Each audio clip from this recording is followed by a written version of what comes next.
Gold, trusted gold buyers. మీరు తాకట్టు పెట్టిన బంగారాన్ని విడిపించి ఈ రోజు ఉన్న మార్కెట్ ధరకు కొనబడును. మీరు చిత్రీకరించిన హీరోయిన్స్లో సార్ మోస్ట్ బ్యూటిఫుల్ ఎవరు? ఇది అడగలేక ఆపుకోలేక అడుగుతున్నా. అంటే ఒకే మనిషి అండి, ఇంకెవరూ లేరు.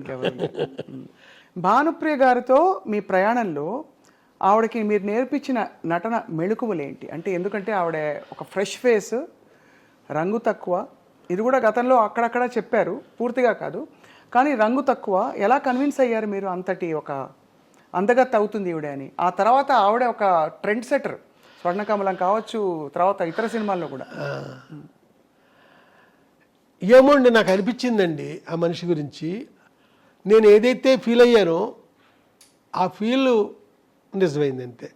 ఆ మనిషిని నేనే మళ్ళా నాతో పాటు కెమెరామెన్ కూడా కన్విన్స్ కాలేదు ఆ మనిషిని హీరోయిన్ అంటే. అవును, అది కూడా చెప్తే ఆ మధ్య అతనికి అక్కడ కోపం కూడా వచ్చింది. ఎవ్వరూ కాలేదండి. ఏమన్నారు? అతను అంటాడు, ఆ తెల్ల గులాబీలు అనే సినిమాకి ఇతనే కెమెరామెన్, ఆ అమ్మాయి బాగుండదు, ఆ అమ్మాయిని పెట్టి అంటాడు. అమ్మాయి పేరు కల్పన, ఇళవరసండి తమిళ్లో.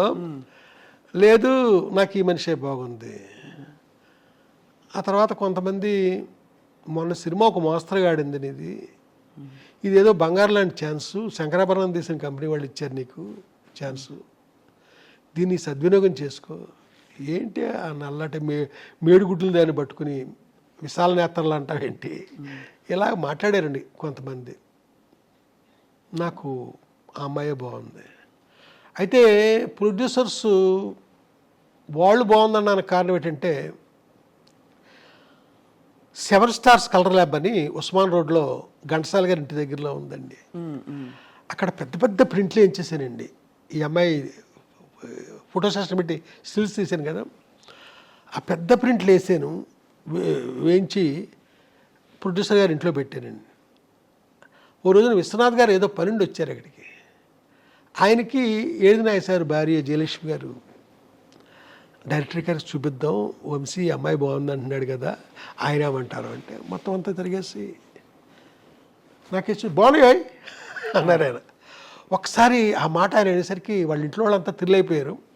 ఆవిడ తలుపు వెనకాలండి మా నాగేశ్వర గారి భార్య, ఆ అమ్మాయికి కొంచెం మెల్లనుకుంటానండి అంతే. మెల్లైతే అదృష్టం కదా అని వెళ్ళిపోయాను. ఓహో, అంతేనండి, అక్కడతో సెట్ అయిందండి. ఆ తర్వాత ఆ సినిమా తర్వాత బిజీ అయింది తను. సితార్ తర్వాత నేను అడిగాను, బిజీ అయ్యేట కదా నువ్వు అని. ఏం బిజీ, మోడర్న్ డ్రెస్సులు ఉన్న క్యారెక్టర్లు ఎవరు ఇవ్వట్లేదు అంది. అప్పుడు అన్వేషణలో తన్ని మోడర్న్ డ్రెస్సులతో చూపించాను. ఓహో, అద్భుతం. చూపించేసరికి అక్కడి నుంచి ఈ చిరంజీవి గారి సినిమాలు అయితే, కృష్ణ గారి సినిమాలు, శోభనబాబు గారి సినిమా, ఇలాగా గువ్వా గోరింకతో మొదలుకొని అసలు ఒక స్టెప్, అన్ని స్టెప్పులు, అన్ని డ్రెస్సులు. ఆ తర్వాత సినిమా ప్రేమించి పెళ్ళాడు. ఇలాగ మీలాగ శారీ కట్టుకుని చక్కగా పెద్ద బొట్టు అక్కడే మొదలైంది ఆ సినిమాతోనే, పెద్ద బొట్టు. అలాగా ఆ సినిమాలో చూపించారండి.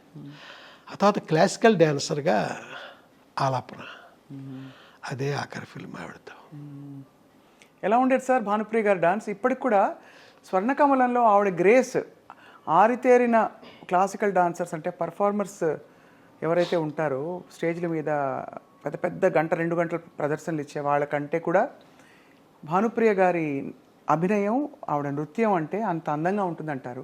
ఒక డైరెక్టర్ కళ్ళతో మీరేం ఫీల్ అయ్యారు ఆవిడ నటన? నేను ఫీల్ అవ్వడం కాదండి, ఒక్క హీరోయిన్తో మట్టుకి తన, అంటే ఇక్కడ మీకు ఒకటి చెప్పాలి, భానుప్రియ అది ఫోర్స్ అండి, వాళ్ళ చెల్లెలది గ్రేస్. విపరీతమైన ఫోర్స్తో చేస్తాడు తను. వాళ్ళ చెల్లెలు చాలా గ్రేస్తో చక్కగా చేస్తుంది, శాంతిప్రియ. అది అంటే అమ్మాయికి నేను నిశాంత అని పేరు పెట్టాను, వాళ్ళు మార్చుకున్నారు అనుకుంటా, తర్వాత శాంతిప్రియ అని పక్కన పెట్టండి, అది అప్రస్తుతం. అయితే ఒకే ఒక హీరోయిన్తో భానుప్రియ డ్యాన్స్ గురించి మాట్లాడాను.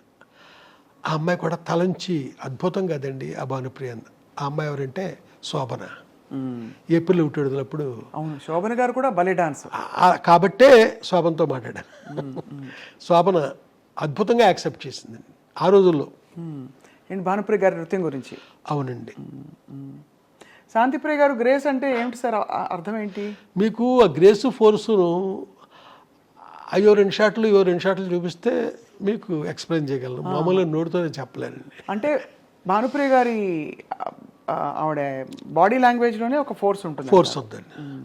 ఆ చెల్లెలు చాలా గ్రేస్గా గమ్మత్తుగా నవరంగులో ఆవిడలాగా అలాగా ఆ అమ్మాయి ఆడద్దండి.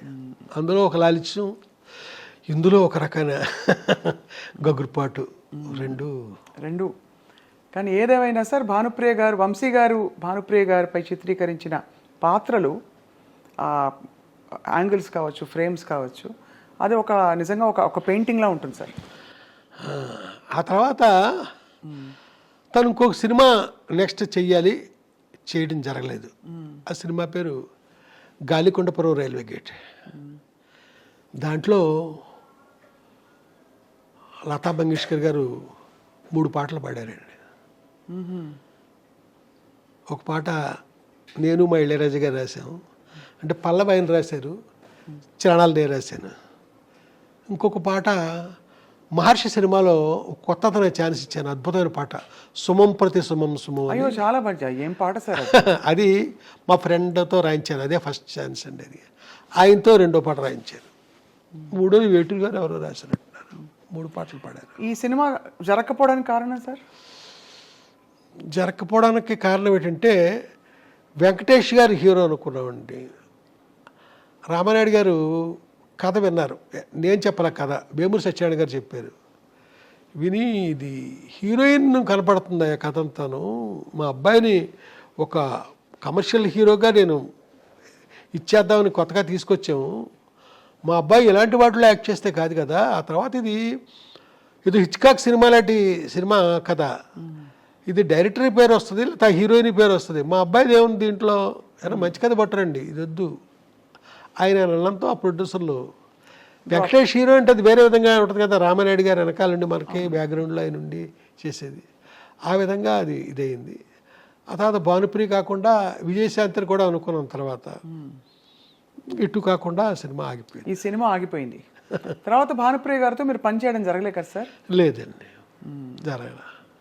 అదొక గొప్ప. అంటే ఇప్పుడు నేను తొందరలో సినిమా చేయబోతున్నాను, దాంట్లో ఒక అమ్మవారి క్యారెక్టర్ ఉందండి.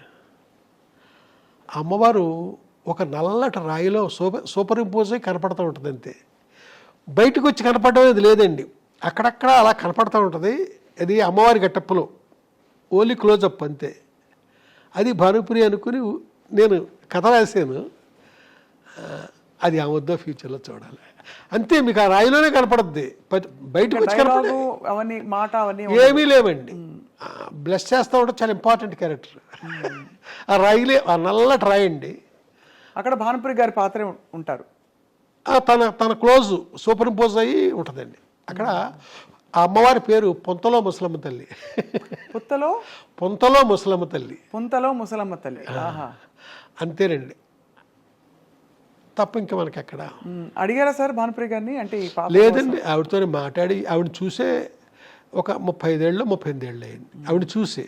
ఆవిడతో ఎప్పుడు మాట్లాడింది కూడా ఎప్పుడు లేదండి, వాళ్ళ నెంబర్లు కూడా నా దగ్గర లేవు.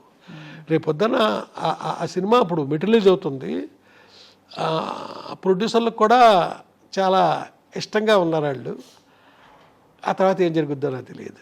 ముందు ప్రేక్షకులందరూ ఇష్టంగా ఉంటారు సార్, అప్పటి హిట్ కాంబినేషన్ మళ్ళీ ఇలాగైనా సరే, అంటే ఈ విధంగానైనా మళ్ళీ తెరపై ఎప్పుడు మనకు ఆ రాయిలో సూపర్ ఇంపోజే కనపడద్దు, మనిషి మామూలుగా బయటకు వచ్చి కనిపించరు. అదే బట్ చాలా వైటల్ ఇంపార్టెంట్ క్యారెక్టర్ అండి. ఆ క్యారెక్టర్ లేకుండా ఉండాలి. అంతా కాదు, అక్కడక్కడ తను ఆ క్యారెక్టర్ లేకుండా మీకు అక్కడ సీన్ లేదు, ఆ సీన్ లేకుండా ఈ కథ లేదు. వంశీ గారికి మరి అంత అందమైన హీరోయిన్లు ఎలా ఉన్నా కూడా అంత అందంగా చూపించిన వంశీ గారు, మరి మీకు ఈ తరం హీరోయిన్లు నచ్చుతారా సార్? మరి నేను ఈ మధ్యకాలంలో సినిమా చేయలేము, మళ్ళీ ఇప్పుడు చాలా కాలం తర్వాత చేయబోతున్నాను, చూడాలి నచ్చేలాగా. ఏమనిపిస్తుంది ఇప్పుడు చూస్తున్న సినిమాలు? మీరు సినిమాలు చూస్తారు కదా సార్? బలే అంటే నేను థియేటర్కి వెళ్ళి చూస్తానండి. థియేటర్కి వెళ్ళి అన్నీ చూస్తారా? అన్ని ఈ మధ్యకాలంలో వచ్చిన చాలా సినిమాలు, చాలా మంది హీరోయిన్లు చూస్తుంటారు. ఈ మధ్యకాలంలో నాకు బాగుందంటే కా అనే సినిమా వచ్చింది కదా, ఆ అమ్మాయి నాకు బాగుంది. అంటే ఆ సినిమా తప్ప ఇంకెవరు నచ్చలేదు సార్ పెద్ద ఇప్పుడు మనకి. ఆహా బొక్కుని మీకు అడిగారు కాబట్టి వెంటనే స్ట్రైక్ అయ్యింది నాకు. సాయి ఇప్పుడు బాగా మీకు డాన్స్ మీద మీరు దృష్టి పెడతారు, బాడీ లాంగ్వేజ్ మీద పెడతారు కాబట్టి సాయి పల్లవి. అయ్యో అమ్మాయి అద్భుతం, అసలు మాట్లాడొద్దండి. శ్రీలీల బాగుంటారండి వాళ్ళంతా. సాయి పల్లవి అంటే అసలు నేను ఇంకో మాట మాట్లాడండి నేను. అవునా సార్? అంటే అమ్మాయిలో గ్లామర్ అది కాదు, అద్భుతమైన పర్ఫార్మర్ అమ్మాయి, మామూలు పర్ఫార్మర్ కాదు, చాలా అద్భుతం. ఎంతో మంది మనకి గుర్తొస్తారండి, చాలా అద్భుతమైన